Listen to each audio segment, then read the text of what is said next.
Taravadan chiqib ketayotgan ukalar 8 rakatdan, mayli, o'zi taravi sunnat, o'qimagan odam gunohkor bo'lmaydi.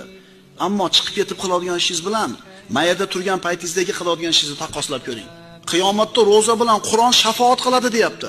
Bitta harfiga 10 ta savob bor Qur'onni. Siz tashqarida nima qilasiz chiqib? Keling, niyat qiling, shu Ramazonda xuftondan keyin telefonni o'chirib tashab qo'yaman uyga. Masjidga telefonsiz kelaman.